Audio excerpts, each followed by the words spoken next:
But so many times people forget that God loves everybody. And how you can forget that God loves you, I have no idea. The Mother, Father, God feels that you are very precious. And I want you to honor that too today. A lot of anger going on around the planet. And that anger will continue until you can stand up and be peace. Thank you. And just being peace.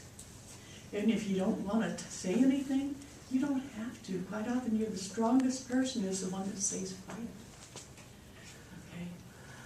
And we had a group here on Wednesday night where we talked about dealing with disappointment, anger, frustration, many, many different things that people were going through. And I shared some of the writings of Viktor Frankl.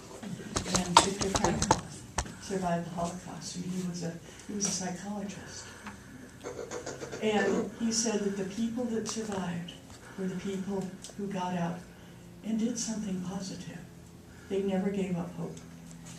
The only way you become a victim is when you give up hope.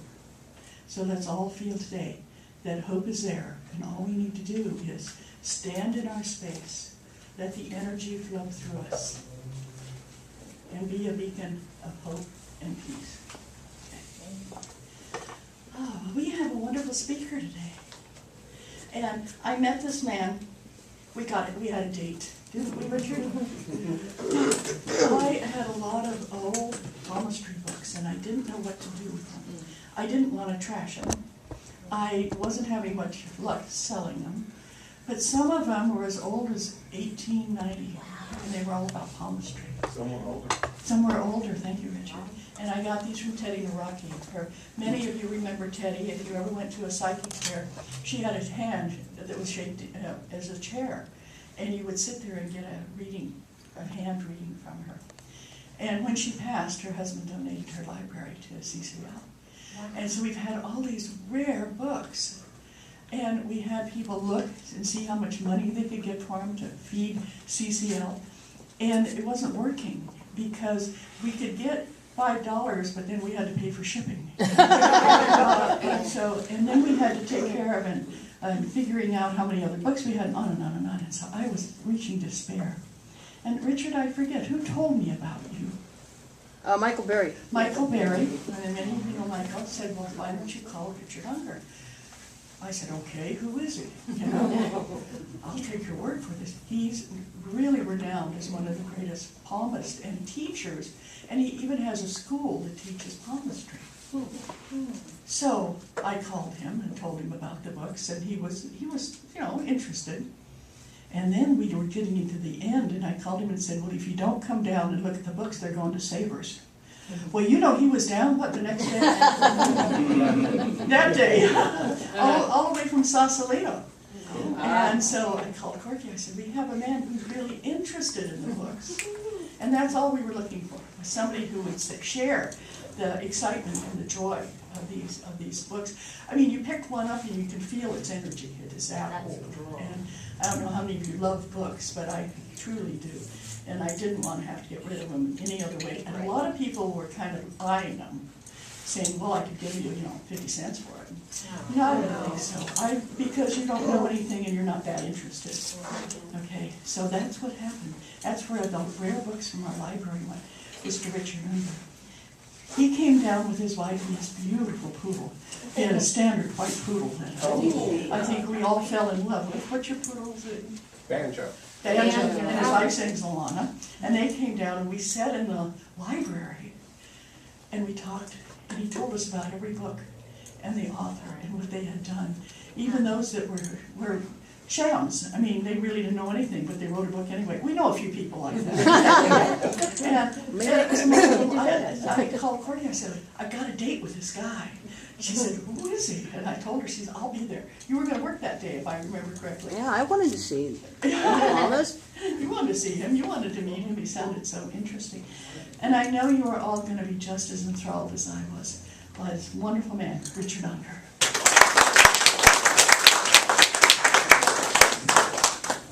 I've had about 6 or 7 readings with him. You have? Yeah. Here, stand up and tell people. I don't know, like starting about 12 years ago or so, and yesterday I had another reading. said that it was totally right on track with what I'm supposed to be doing for you. Yay! Yay. Awesome. Unfortunately, you come back for those of us that can't stay today. Did you tell them that I hardly ever say that to people? Yeah. Yeah. Hi, everybody. Hi. Yeah, I just need a little bit of music and Dottie's voice before I talk to any group, and that's what I've been missing, so thank you all. That's nice. So I've been reading hands now for 47 years. You were just 3 when you started. Thank you, Dottie. And so at this point, I've read about 60,000 pair of hands. And my focus in reading hands is about life purpose. And that, to me, is the big gift that hands offer, is a detailed, specific reading of what it is that you came to do. Is there anybody here who thinks that you came to this planet with something specific to do? You know that not everybody thinks that. But as a matter of fact, a lot of people think life purpose is anything that you make it up to be. That you can simply decide what your purpose is, and as long as you feel like it is and say that it is, that's what it is. That's not what the hands have taught me. So I've been doing life purpose workshops for about 40 years. I do them all over the United States, Europe, Canada, etc. And at the beginning of the workshop, whether it's the short, just half a day form, or we're going to spend 5 days on the same topic, I ask everybody to write down my life purpose is, and then to share the answer that they wrote down with everybody. So at the beginning, of course, there's a lot of stirring of moving of pencils and papers and like this to get Getting ready, getting ready. And then everybody is asked to read. You can all hear me, right? Right. Yes. And everybody is asked to read my life purpose is in front of the group, and we'll review what we wrote by the end of our workshop. So you can be doing that theoretically at the moment. You could write on your theoretical yellow business pad right in front of you. My life purpose is. And it's very interesting answers that come out of people. I get different answers on the East Coast, West Coast, middle of the country. I get different answers in Europe. If I'm in the middle of the country, I'll get answers like, my life purpose is to be a good husband, wife, to be a good Christian, to do something positive every day, something like that. That sounds nice, doesn't it? Of course, if your life purpose is to be a good Christian, you have the same life purpose as 1.2 billion other humans on the planet. So the hand has a particular to you printout of your life purpose. By the way, that's in your fingerprints from prior to your birth. You know, because you've watched TV, you know nobody else has the same fingerprints you do. You know that they've been unaltered your entire life. When you were this size, your fingerprints were already formed. And if you could read your fingerprints like I can, you'd be able to read out what was printed on your body before you were even born. I consider that a soul imprinting. Yeah.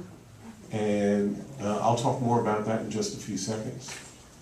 But there it is. You've been carrying it around your whole life. Just in case you forgot why you arrived here on the planet, you carried a manual that was easily readable if you remembered the coding system. But most people don't know the coding system of the fingerprints and therefore can't read it. But it is right there, and I read it for other people. And it's no great shakes. When I say it's no great shakes, it's not like this incredibly dense, difficult thing to do. If you know the code, you could read it. It's just like reading the newspaper. How many of you have gone to a foreign country? Little kids could read the French newspaper. I can't. Can you read the French newspaper? Can you read the French menu? The dogs could understand. I can't read it, but you don't have to be a genius to be able to read it. You just have to know how to read and write. And little kids can do it. How hard must it be? Same thing with your fingerprints. It's printed out very simply. except that if you can't read it, you can't read it, and if you can, you can. So if I'm on the West Coast and I ask people, write down what my life purpose is, I get a different set of answers than in the middle of the country. My life purpose.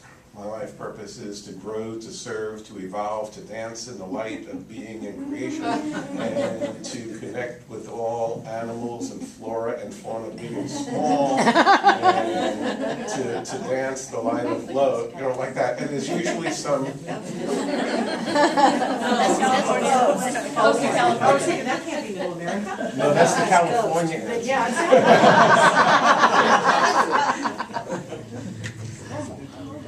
I'm exaggerating a little. Not much. No, not much. That was the next line. If you're talking to this group. You read my speech. I live in California. Yeah, so I asked Mary, so like that shine my light statement of your life purpose, how can you use that as a navigation aid on Monday morning? How does that, what specific kind of light shining do you have in mind for Monday, and how has that been useful as your daily compass to deep meaning in this lifetime? By the way, Viktor Frankl is one of my heroes, doctor of the soul. How many have read Viktor Frankl? About a third of you or so, okay, or a third of you who are raising your hands anyway. He said the greatest human motivator is the motivator for meaning, the urge to find meaning in life. What does our culture at large say about the urge to find meaning? That's what our culture says about the urge for meaning. Well, the hands, that's what I mean by life purpose. Where is your deepest meaning possibility in this lifetime? And that's what the fingerprint map has to be read. And those statements of be all I can be, leave the world a better place, shine my light, these are all nice, but I consider them words to live by, not life purpose statements. Those are universals. Not a specific map to deep meaning that was imprinted on my body before I was even born. That's indelible, can't be wiped off. Because otherwise, I would just change it all over the place according to my circumstances. Because, you know, I have circumstances. You might not have circumstances. Your name is Ann, right? Ann might not have circumstances. You might not fall for the Maya of illusion, but other people do. And we respond. There's a part of us that lives in circumstantial reality.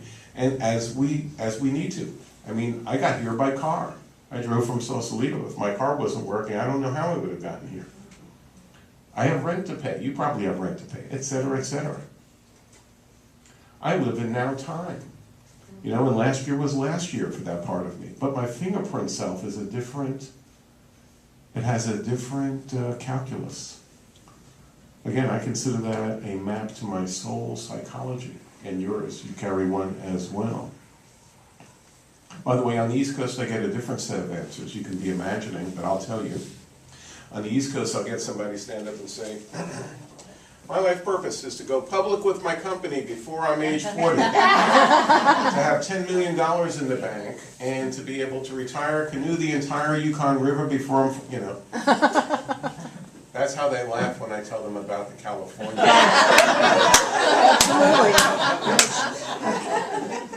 So those are goals. Yes, they are. Those are goals. Are goals good, bad, indifferent? Yes, they are. There's something else. They're not life purpose. They're goals. And you have a question or comment? And were we born again? Since our soul never dies, do they keep the same fingerprint? I don't think so. I think your fingerprints keep moving to another chapter. But that's an interesting philosophic point that we need to discuss for a few weeks here. Because at the Institute of Hand Analysis, we've had those discussions for weeks and months on end.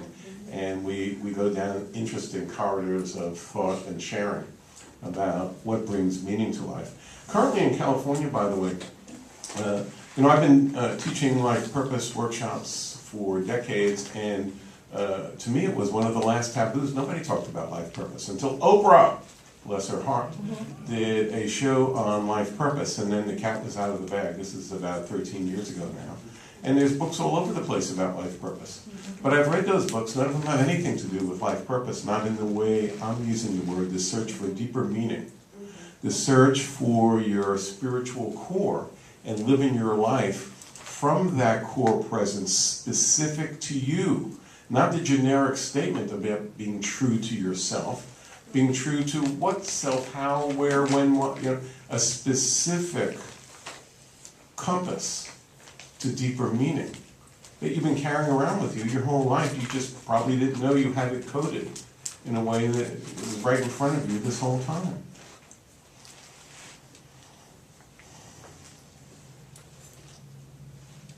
So, I look at people's hands. Let me look at your hands.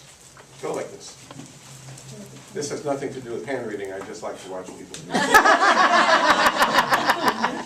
And take a look around. Actually, this is more for you than for me. Take a look around. They come in different sizes and shapes.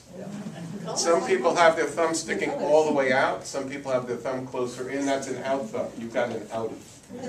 Right, outie? Yeah, it comes away from the fingers. You're going back, but you don't know which is the right way to be yet, so you're coming all the way. I'm on the West Coast. Also, if you look around, that's a strong thumb. Don't mess with this woman right over here. No, you don't mess with that. Oh, yeah. She was a kindergarten teacher. We know better. Can I use you as an example? Sure. What's your name again? Laura. Laura, show everybody your left hand, or just pick your thumb up. Stand up, show them that. Show them. Look at that. Show it off. Hey, Laura. Hey, what a thumb. Now that's a thumb. You see the angle of opposition? That's close to 90. It comes out low to the bottom. It has a thick base. It's solid. It's strong. It's not like one of those plant leaves that's going to pull off if somebody breathes on it. I'll do it no matter what. If I decide to climb Mount Everest is in trouble, not me. Self-reliant. And if there's a specific outcome that is possible and I'm determined to get there, well, I have the maximum opportunity to accomplish that. Is that the right way of being or the wrong way of being? It's her way of being. That's right. Right for her. What if Laura's life purpose, as revealed in her fingerprints, is family connection? There are a whole series of family life purposes that the fingerprints reveal. And what if she's in a family with 15 other people with similar big-ass thumbs that stick out like that? Maybe she's in a whole family of 5-star generals. And maybe she needs to be a 5-star general just so that she doesn't get squashed on Thanksgiving. Or maybe, you see what I'm saying? Everybody has circumstances. So you have actually 2 different psychologies revealed in your hands. You have a personality psychology and you have a soul psychology. And your personality type is revealed to me by your hand shape and the line formations in your hands. You might not know this, but your hand shape has changed through the years. The line formations keep changing through the years. Do you have a picture of you from 20 years ago? Does it look exactly like your current you? But you still can see it's you. But it's changed. Your hand has done the same. Your personality has been shaped to some degree by the life you've lived, the choices you've made, the people you've been with, the circumstances you've been in, etc., etc. And as well it should be. But there's another you that was here before you were even born that's completely described in your fingerprints. And that you has a different calculus. Again, I've decided to call that your soul psychology because there was no good language for describing it. And that you has a goal for this lifetime that might not be convenient for the current version of you and the personality type that you have. You need to pay the rent and whatever else you need to do. That you doesn't care about that stuff. That's small potatoes for that you. That you has come to develop something, to accomplish something, to learn something, or whatever something in this lifetime. So I was reading for this woman. This was New York. This was about a dozen or so years ago, and I was doing a life purpose workshop, a one-day version of that. We're going around the room. My life purpose is, do you know your life purpose? What do you have to say if somebody asks you? And is anybody else here from New York like I am? Oh, well then you'll appreciate how some of the people answered.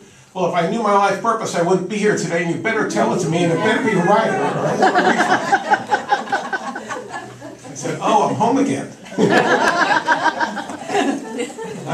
I remember. But there was one lady about 3/4 of the way around the circle. She says, I know my life purpose. I said, great. You know, there are people I read for who tell me that they know their life purpose. I look at their hands, we agree. We completely agree. All right, yeah. Right on. Mm-hmm. Although not mostly. Right. So she said, my life purpose has to be the artist. Because I've been an artist. I've been paying my rent in Manhattan for 20 years selling paintings. By the way, how cool is that? That is way cool. And if you think the rents are high here, try Midtown Manhattan. Yeah, no kidding. So, when it came time to read her hand, I looked at her hand. She had the hand shape of an artist. She had the line formations consistent with artistry. She had the Star of Apollo. Star of Apollo. If you were a hand reader, you'd go, ooh, a Star of Apollo. Wow. The ancient palmists said fame and fortune in the arts if they had seen that marker. Of course, having a marker doesn't get you fame and fortune in the arts. You still have to do something, get the breaks. You have to extend your, but you're wired up for high creative endeavor. The lines in your hands are like your wiring diagram, and the wiring was high creative endeavor. And she was living her life as the artist. But that wasn't her life purpose. That was her personality type. That was her talent base. Her life purpose was woman of influence. She was in one of the leadership-oriented life purposes. Leadership, she screamed. Leaders. I hate them. They're all bad. They're all evil. They're all men. They do everything wrong. And she went on in an artist temperament rant about leaders. I'll never be one of those. And I could certainly understand. As a matter of fact, more than half of those whose fingerprints say leadership, life purpose, more than half have a temperament and personality leaning in a different direction. But let me ask you a question. Can an artist be a woman of influence? Absolutely. Absolutely, and that was her formula. Be the artist. She has to follow rule number one. In hand reading, rule number one is be your type. Might sound easy, but more than half the people I read for are busy violating rule number one. And if you're in violation of rule number one, you can't live your life purpose, even if you know it and you're trying to, because you're in violation of rule number one. The way I like to say it is you need to get in costume. And getting in costume to me, for her, was to be living and supporting herself as the artist. And now you get to the gate to deeper meaning specific to you. And you must put your hand on the biometric reader. And if the biometric reader says that you're in the proper costume, the gate will open. And now your life purpose path becomes available. It becomes available. You still have to walk it. You still have to grapple with what you have to grapple with. You still get your ups and downs. But you're on your path of meaning. Is there anything more important than that? But she couldn't open that gate unless she was living as the artist. But living as the artist wasn't her life purpose. Artist who is a woman of influence. That was her magic formula.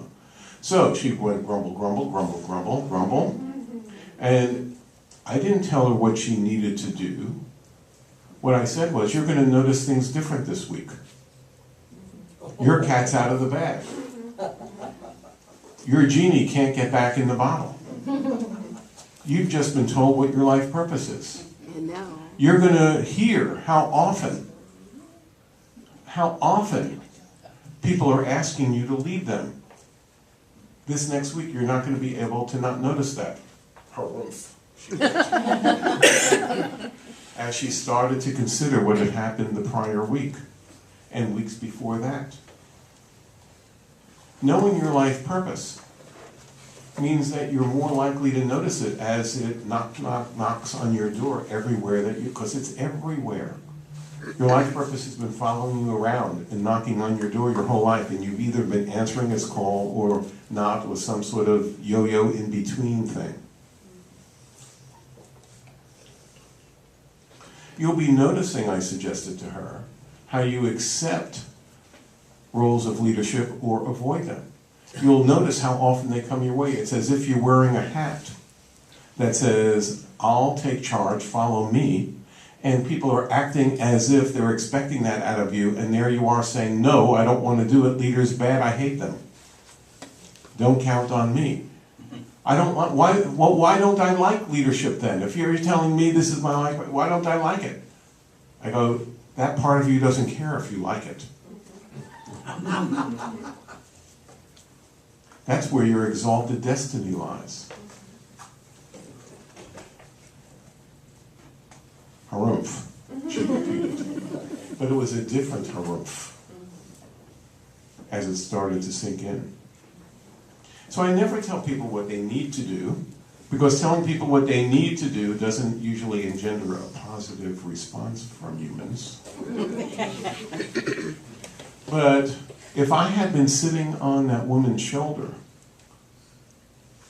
for the week prior to the workshop and ringing a bell every time her life purpose was knocking on her door in some obvious way, I would have rang that bell 100 times during the week. But as I told her, I'm too busy to do that next week. You'll have to pay attention when your bell rings for yourself. By the way, being on purpose with your life, does that guarantee that the lights turn green whenever you happen to arrive? No. Sad but true. I look around. This group is old enough to know who Jacques Cousteau is. You know who Jacques Cousteau is. My students under 40 don't know who Jacques Cousteau is. Well, I know that's Go figure. Well, some of them do, of course, but mostly they don't. And he's been dead over 10 years now. My children know who they are. Well, that's your children. I've been a public speaker for 47 years now. I've really had to change the examples I've used for different things. No more Beatles. I can't use Jacques Cousteau. Can't use Jacques Cousteau, I can use the Beatles. But I can in this group I was Fred doing. Flintstone these days. Fred is good. Fred Flintstone's still okay. What about Speedy Still on the Gonzales air. and Wile E. Coyote? No. I can still use them. But Adam, where I was going was Jacques Cousteau. Jacques finds boats. Does anybody know anything about his life? a little bit, no. Do you know that his son drowned? No. Can you imagine? I don't even want to try to imagine.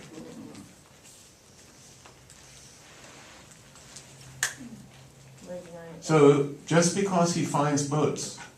By the way, what if his wife said, forget the silly boat stuff, work for my father's law firm. Look at all the money you can make. You'll do good at the law firm, honey, and you're away from home to it. What if he had done that? Get another wife. As a matter of fact, yeah. Yeah. What's the use of a wife who won't talk to him about the seas because he's Jacques Cousteau? That's right. And she knew who he was when she married him, right? In his case. But no guarantee of smooth sailing.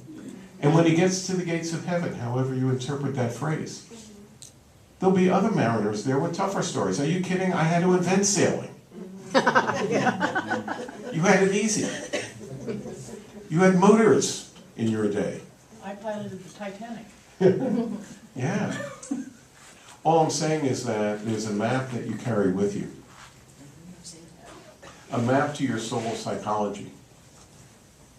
I have found that the map is scalpel-like specific.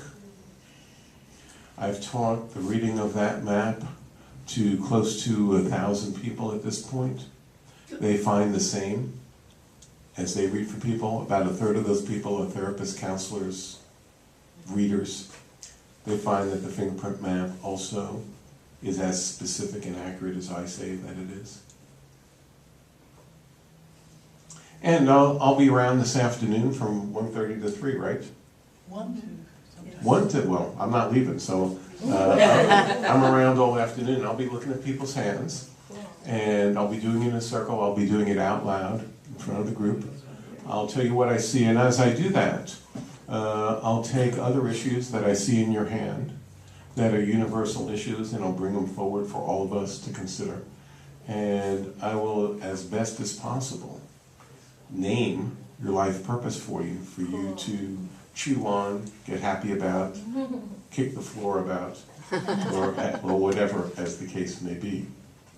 So do I have time for questions and answers? You have until 20 after. Oh, I have more than, plenty of time.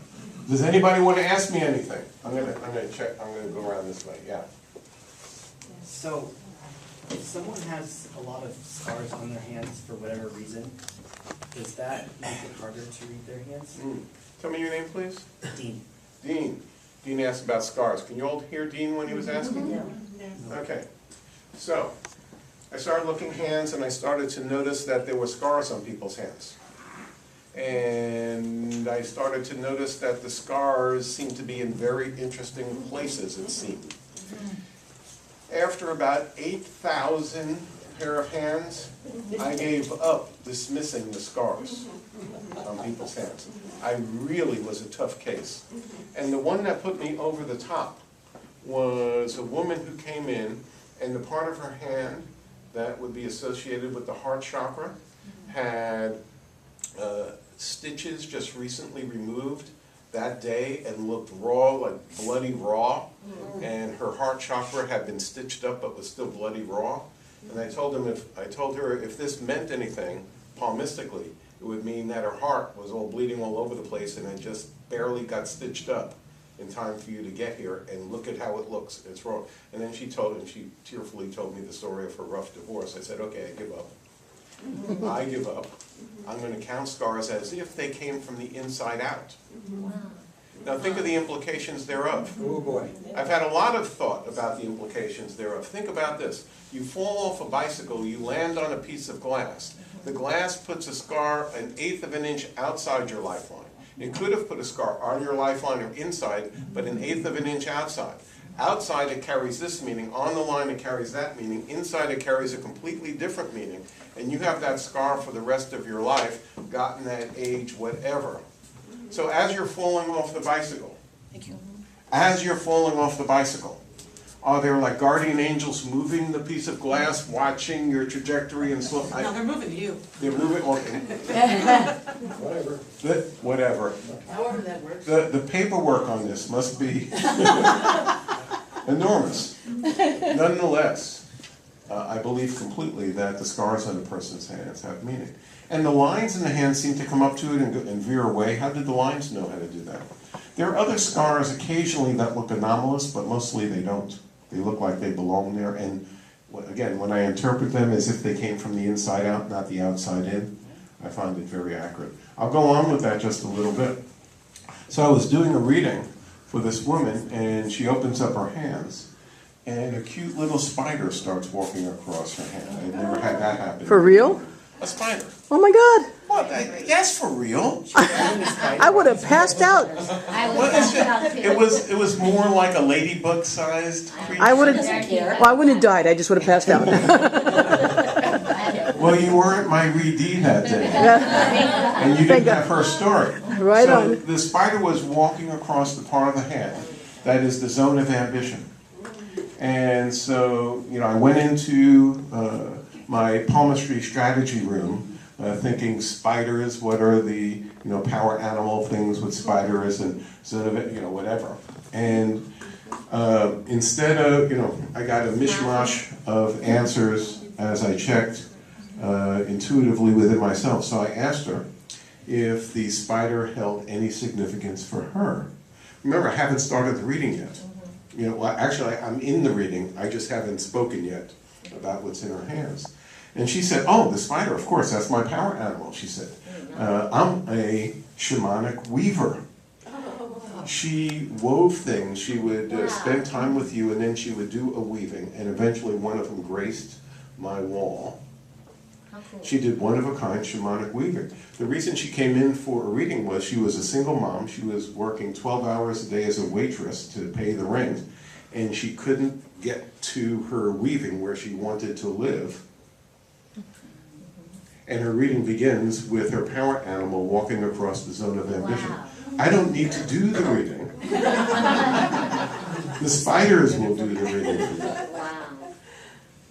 So, along the same lines, just in answering that question, along the same lines, I was doing a large circle, about 25 people, at a town outside of Zurich. I've been going out to Zurich for about 30 years, about 9 weeks a year. I just stopped doing trainings there. There are people doing the trainings for me now.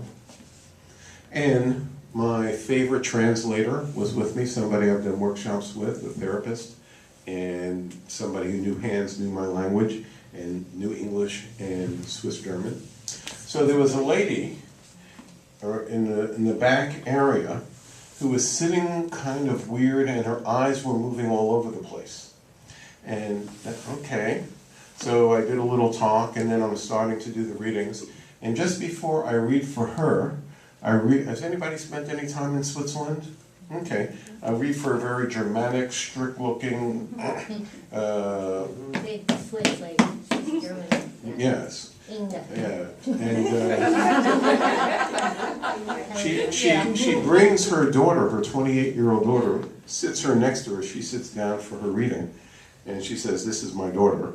So I read for the mother, and then I read for the daughter, who's sitting there, and she can't really sit straight, and her eyes are all over, and she's a little bit like this. She has trouble being still. So, okay. And the mother orders me. So read her. Okay? So I didn't know exactly what to do when I looked at her hands, because her hands looked more chaotic than any pair of hands I'd ever seen, like a mirror that had been dropped from 10 feet, and everything was scattered all over the place. So I said, okay, everybody in the group, let's all take a nice deep breath. I did a guided visualization. I didn't go to the beach, but I had us relax, get centered, feel our feet on the floor. I returned to look at her hands. The chaotic pattern had disappeared. Wow. In 30 seconds, the chaotic pattern was replaced by regular lines going to normal places that I was quite familiar with. I was easily able to read her hands. Wow. That's how fast a hand can change. Her whole pattern, her whole neuron traffic map rearranged itself. I looked over at Marianne, my translator. Marianne looked at me. We all said, "Did you see what I saw?" She said, "The lines have completely rearranged." I said, "Absolutely." The mother and daughter came back in a few days later for a full session, and the lines had returned, or had remained in their organized appearance. She had been able to stabilize. That's so cool. That is so cool. That is so cool. To some degree. So What was To some the degree. question? Pardon? we have the ability then to change our chaotic lives just by breathing and We can change some things. I don't think you're going to become 15 years old No. tomorrow afternoon. I don't think you're going to completely suspend the laws of gravity for everybody on the planet. There are some things we do have control over and other things we do not. It's an interesting thing to consider. Another long discussion that will keep us way into the morning. Right. Were there more questions? I have one. You've been doing this on people that are alive. Have you ever taken photos of the hands of deceased people? Absolutely. Question is, have I read for people who aren't alive? I've read for, well, I haven't done a reading, but I've read the hands of famous people who are alive. I'll tell you a quick story. When I remember getting, in the same day, John F. Kennedy's fingerprints and Martin Luther King's fingerprints. So, this is early enough in the computer era, and I was making an exchange with a fellow, a retired prison guard who had made fingerprint collecting his hobby. And he had those fingerprints that I have now, and I had Albert Einstein's Wow. fingerprints. Albert had a reading in 1933, and his fingerprints were findable, although I didn't know that at the time. So a friend had given me Albert's. So we were like kids with trading cards, you know. I'll give you one Mickey Mantle for 2 Willie Mays. And so the computer was old enough that line by line by line by line, the fingerprints appeared. So I'm waiting for Martin Luther King's fingerprints to take full formation. I'm waiting for JFK's fingerprints. I love what I call archaeological hand reading. And I can't wait to read King Tut's fingerprints because they're extant. I just haven't been able to get my hands on them as yet, etc. By the way, Martin Luther King's, would anybody care to know what his life purpose was? Okay. He was in a Man with a Message life purpose. Duh. Man with a Message. And it was a message of integrity. It was role model integrity message for the masses. Wow. Very interesting. Also, JFK. I have, let me see, I have Truman, LBJ, JFK, Nixon. I have a series of presidential fingerprints. I don't have Reagan's yet. I've been thwarted. They are Freedom of Information Act available, and I still haven't been able to get through the government process through. I've been stymied. I don't have his fingerprints. But JFK is the only president with an inspiration-based life purpose. Some of you are old enough to even remember Lyndon Baines Johnson. You even know what LBJ means when I say LBJ. Absolutely. His life purpose was leadership with guilt. Deal with guilt. Be the leader and deal with guilt issues. At his best, he would deal with guilt effectively and be able to do the leadership as required. At his worst, leadership grappling would not go well and would ruin his leadership ideas. And anybody who lived through that period of time, can do your own extrapolation. More questions? I'll take this side of the room. Yes? How old were you when you noticed that you had this gift? I do not call it a gift. It's been what I've dedicated my life to. I think I'm good at it. But if you had spent as many hours doing it as I have, it'd be hard to believe you wouldn't be good at it too. If there's anything I'm particularly gifted at that has helped me in this area, not something that I learned and practiced by trial and error, it is the ability to decode the hidden puzzle pieces. Find George Washington's face in this picture, those kid game type of things, work your way through the maze and all that, which allowed me more a freer access to the existing database of hands and to be able to connect things that others hadn't connected before, but also, so it's braggy. I'm catching myself about to tell you something braggy. I'm the only one who's read the medical literature and palmistic literature on the planet. Wow. So when you brought forth those books, I'm familiar with all those books. I've read all those books. I've read those books and discussed them with the 6 other people on the planet who've read all the palmistry books, and there's only 6 of us.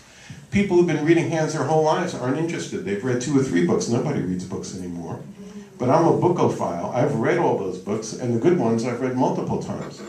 I've also read all the medical literature on hands, which is way more extensive than the palmistic literature. And none of the doctors have read any palmistry books. Right. None of the palmists have read any doctor books because it's like Democrats and Republicans. The other group is the bane of the planet. We don't talk to them. They're all wrong. They're evil. Right. They can't say anything positive. Who cares what they say? So we have one group, the doctors. In the Western world, have been studying hands quite extensively since about 1900. 6,000 articles in medical journals in English about hands in different psychology conditions and diseases. 32 articles on schizophrenia as of the year 2010. Books on hands and schizophrenia, fingerprints in schizophrenics, autism, etc. Apparently different diseases and different things bad enough to get you in a clinic to have you studied have fingerprints and line formations in common with each other and different from the general public's. None of those people have read any palmistry books because, again, that's stupid, that's bad, we don't do that stuff. And none of the hand readers have read any of the, there's like 2 other hand readers that have read just, they've read a couple of dozen of the medical journals. Aren't they interested? No, they're not. Apparently, I'm shocked. But if there's anything that I consider my gift is that I am so interested in both avenues of inquiry. And I have a decoder hand. My hand shape is the decoder, working out the puzzles. My hand shape is the illuminator decoder. It's to get in costume for me, I need to be an illuminator. I need to be able to be exploring self-awareness realms and helping people do that exploration and to find new ways of doing that by decoding out a form that indicates inner condition. That's my assignment. My life purpose, by the way, is to inspire the masses. You're my masses for today. Yay! Great for Are us. there other people in your family that were Okay, spiritual? Just, Just this me. is probably a little bit strange question, but I have ancestry that spans 4 different continents. And it's like Europe, Africa, Asia, and North America. And would that show in my palm? Not in any way that I've been able to decode so far. Oh, okay. So I make no claim to have decoded even close to everything that's in the hands. I don't know. I just wasn't. There's ancestry information in the hands, I'm sure of it. I've talked to people who claim to have decoded ancestry information. I've tried out their systems. I've tried out their systems again and again. I've been unable to make them work as told me, and even if I tweak it this way, turn it that way, maybe upside down I can work it. At this point, I have no system for that that I find reliable. I'm not saying that it doesn't exist. It remains for some other decoder to work that one out. Yeah, you're not intuitive that way. I wouldn't, the hand hasn't revealed a coded system to me in that regard. I'm also, I will not read medically for people. No, and I've looked at a lot of hands, I have some ideas, I've tried out different things. I do not have a system I feel comfortable with at this point that I'm willing to claim it out loud. Okay. Is there some indication? That's it. Last question, I guess. Is there some indication in the hand as to whether you should or might be a palmist? Everybody should be a palmist. Silly.